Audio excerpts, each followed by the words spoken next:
Bonjour à tous, je vous invite à vous abonner à cette chaîne, à aimer, à partager, à commenter ces vidéos, c'est très important. C'est une manière de nous soutenir. Merci à vous tous. Et oui, lundi dernier, dans la soirée, le Premier ministre britannique Rishi Sunak et la présidente de la Commission européenne, que nous connaissons bien ici, Ursula von der Leyen, ont donc présenté ce nouvel accord, le cadre de Windsor. Un compromis enfin trouvé après des mois de tension entre l'Union européenne, la Grande-Bretagne et les deux Irlandes, balayant l'ancien accord contesté, dit le protocole nord-irlandais. Alors un nouveau cadre présenté, et félicité d'ailleurs par nos politiques, félicité par nos journalistes, est présenté comme le symbole de la volonté du Royaume-Uni et de l'Union européenne de, je cite, un édito du Monde d'hier, de sortir de l'aigreur du Brexit. Voilà, nous sommes sauvés, nous allons sortir de l'aigreur du Brexit. Et pour mieux comprendre, vraiment comprendre ce qui se passe, eh bien moi, je me tourne vers notre spécialiste à nous, Jean-Michel Salmon. Bonjour Jean-Michel Salmon. Bonjour Clémence. Et merci beaucoup d'être avec nous aujourd'hui. Vous êtes docteur en sciences économiques et auteur de ce livre, Le grand abécédaire du Brexit, préfacé par Jacques Sapir, je le précise, aux éditions Les Trois Colonnes. Et vous recommandez aujourd'hui particulièrement la lettre B d'ailleurs. Oui, exactement, pour la lettre B pour backstop, qui est le tout premier arrangement qui avait été identifié dans le projet d'accord de Theresa May et qui fait encore qu'on peut encore faire l'objet de beaucoup d'analyses parce qu'en fait, tout est toujours sur la même problématique, comme on va le voir. Alors, justement, expliquez-nous, parce que franchement, pour nos auditeurs, tout le monde n'a pas suivi forcément les anciens accords. Oui. Là, on nous annonce qu'il y a un nouvel accord qui est une bonne nouvelle, qui nous permettra de sortir de l'aigreur du Brexit. Oui. Est-ce que c'est vraiment le cas? Et quelle était cette aigreur? Moi, je dirais par rapport à l'édito ou de l'extrait du Monde, pour finir avec l'erreur du Brexit, je dirais que on pourrait paraphraser en disant si vous faites ce que je vous dis, eh bien je ne serai plus aigri. Oui. Parce qu'en fait c'est exactement ça. En fait toute la problématique de l'Irlande du Nord dans le Brexit, c'est c'est un mécanisme qu'utilise l'Union européenne pour empêcher le Royaume-Uni de prendre le grand large en fait. C'est ça depuis le début et ça ne change toujours pas. Alors comment, expliquez-nous. Avec le tout premier projet de traitement de l'Irlande du Nord qu'on appelait le backstop, donc à la lettre B du livre, c'était l'idée d'amarrer le Royaume-Uni au quai de l'Union européenne. Oui. Ça n'a pas marché, puisque entre-temps, Boris Johnson est passé par là, on va y revenir. Et donc, aujourd'hui, il s'agit, puisqu'on n'a pas pu amarrer, il s'agit d'arrimer. Oui. Si vous voulez. Oui, oui. Qu'est-ce qui se passe? Le backstop, le tout premier arrangement, c'était l'idée que, par défaut, le traitement de l'Irlande du Nord entraînerait l'ensemble du Royaume-Uni, donc c'est-à-dire également la Grande-Bretagne avec l'Angleterre, l'Écosse et le Pays de Galles, dans le maintien de l'ensemble du Royaume dans l'union douanière de l'Union européenne, et donc le Brexit était vidé de son sens pour au moins la moitié de sa substance. Oui. Et donc ça c'est ce qu'avait signé Theresa May, ce qui a empêché la signature tout au long de l'année 2019 de la ratification par Westminster, parce que pour différentes raisons, il y avait une convergence de refus, mais pour différentes raisons. Mais en tout cas, c'est le backstop qui posait problème. Et donc quand Boris Johnson est arrivé au pouvoir, il a fait en sorte, même si l'Union européenne ne voulait pas renégocier, il a réussi à arracher un peu in extremis et contre toute attente une petite inflexion de l'Union européenne qui a accepté que le nouveau backstop qui est devenu un front stop, c'est-à-dire le protocole de l'Irlande du Nord qui est en vigueur jusqu'à aujourd'hui, soit effectivement accepté par l'Union européenne et qui largement limitait, disons, la souveraineté des politiques possibles du Royaume sur l'Irlande du Nord, puisqu'en réalité ça plaçait l'Irlande du Nord réellement dans le marché unique de l'Union européenne, avec toutes les lois européennes qui s'y appliquaient. Donc c'était une sorte d'entité gérée par l'étranger au sein du Royaume-Uni, avec beaucoup de difficultés, par exemple, celles qui sont traitées aujourd'hui avec le nouvel accord, l'impossibilité d'envoyer des médicaments britanniques qui n'auraient pas été, disons, certifiés par l'Union européenne, l'impossibilité d'envoyer des viandes réfrigérées sous cellophane, d'où toute l'histoire des saucisses britanniques qui ne pouvaient plus arriver en Irlande du Nord. C'est comme si on ne pouvait pas envoyer, je ne sais pas, de la viande normande en Alsace, quoi. À peu près. Ou encore. Voilà.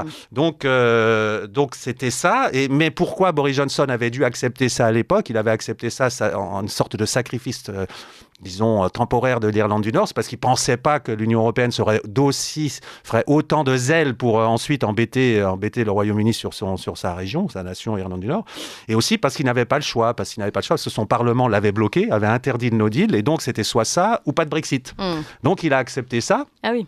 Et par la suite, la façon dont l'Union européenne a mis en œuvre le protocole d'Irlande du Nord était extrêmement sévère, extrêmement pointilleuse, avec l'anecdote par exemple qu'un chauffeur routier qui sortait dans son bus, qui sortait du royaume d'Angleterre pour arriver à Calais, se faisait contrôler ses sandwichs et piquer ses sandwichs par les douaniers français. Enfin, ça allait jusque-là quand même. Donc on voit bien la mauvaise foi de notre administration sous le gouvernement Macron. Et donc il y avait en réalité un vrai problème, enfin de problèmes à multiples niveaux.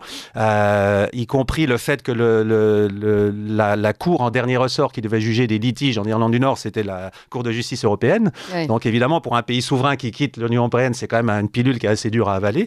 Toute une série de choses comme ça, et donc un manque de souveraineté du Royaume-Uni sur sa nation Irlande du Nord. Et donc, pendant donc on comprend mieux les tensions maintenant dont on parle. Oui, tout à fait, puis j'en passe, et les meilleurs sûrement. Oui, et donc, l'idée qu'il y a eu sur le gouvernement Johnson, ça montait, c'était un nouveau projet de loi sur l'Irlande du Nord, un projet de loi intérieur pour le marché unique britannique, cette fois-ci, pas le marché unique européen, et que donc l'Irlande du Nord soit une région du point de vue du commerce exactement comme n'importe lesquels des autres en Royaume-Uni.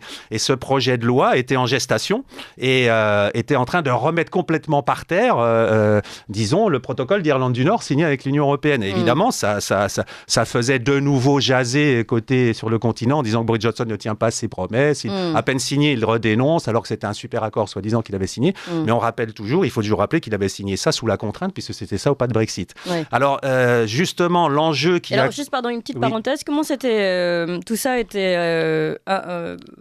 interprété, enfin accepté du côté irlandais?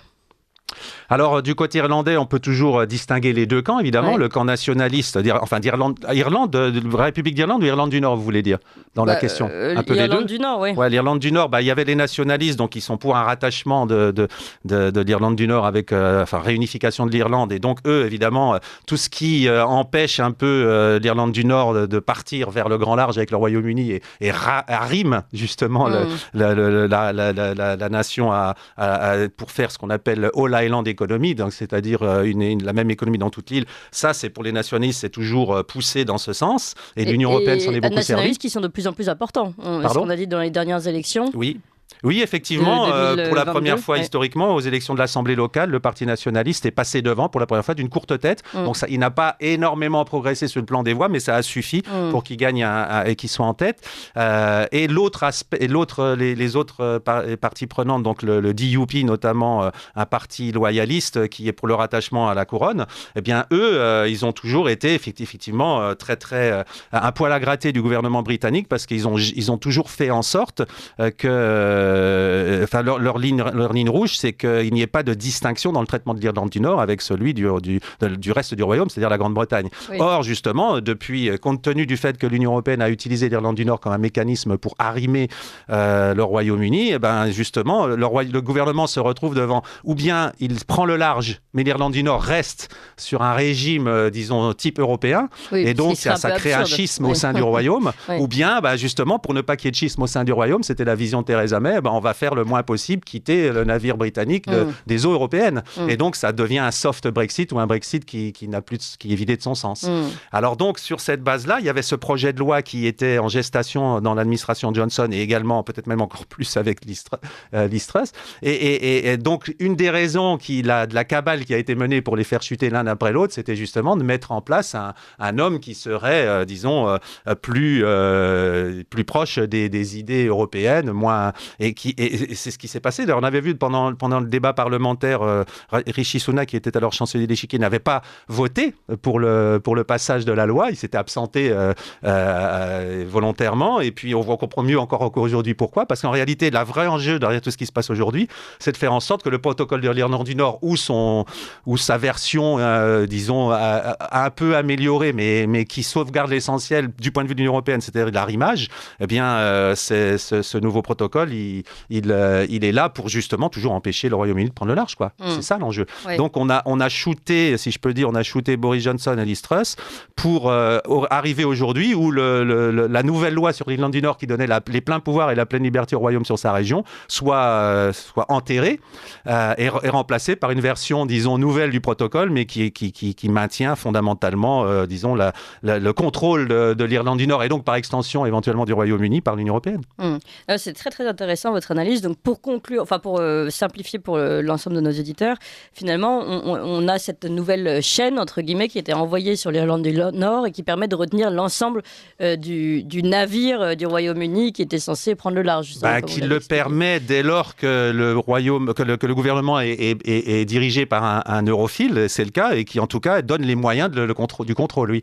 Et du coup, on voit que Sunak avait poignardé dans le dos Boris Johnson, et aujourd'hui, on peut le décrire, moi j'aime le décrire comme le bandit héros, un peu, il place une grosse banderille là dans le dos du Brexit en fait. Oui, tout à fait. Alors, et juste dernière question pour la suite, comment vous voyez les choses pour l'avenir Alors, ce qui est intéressant aussi... Ça peut emmener des révoltes et faire aussi un rejet éventuellement, parce qu'il y a eu la volonté un peu par les stratégistes de la com de mettre le roi Charles dans l'affaire, en baptisant cet accord le Windsor Agreement, parce qu'ils se sont empressés de faire une visite officielle avec Van der Leyen, avec le roi, et puis cet intitulé-là. Donc, c'est très, très embêtant, parce que la reine Elisabeth n'aurait probablement jamais fait ça. Oui. C'est mêler, mêler le roi à des affaires politique, avant même qu'elle soit d'ailleurs en plus ratifiée, etc. juridiquement. Donc ça, c'est la première chose. La deuxième chose, c'est que l'Union européenne a donné un coup de main à Sunak pour tenter d'enterrer définitivement Boris Johnson. Mais on va voir ce que ça donne, parce que Boris Johnson, lui, il est plutôt pour l'idée qu'il fallait poursuivre dans la loi qui était prévue sur l'Irlande du Nord pour shooter le protocole et tout ce mécanisme de contrôle. Et donc là, on est vraiment dans une croisée des chemins importante. Ça redonne peut-être à court terme ça redore le blason de Rishi Sunak qui était très très mal parti dans les sondages ces derniers temps. Ah oui.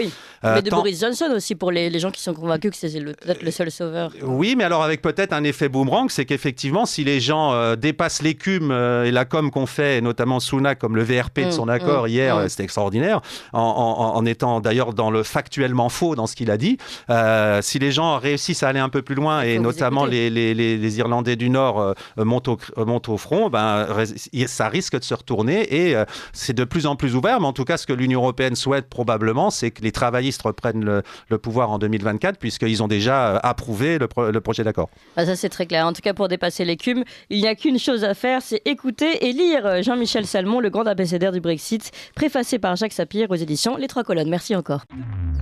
Vous appréciez cette émission? Alors aidez Radio Courtoisie à en produire d'autres, en indépendance totale. Rendez-vous sur soutenir.radiocourtoisie.fr. Merci d'avance.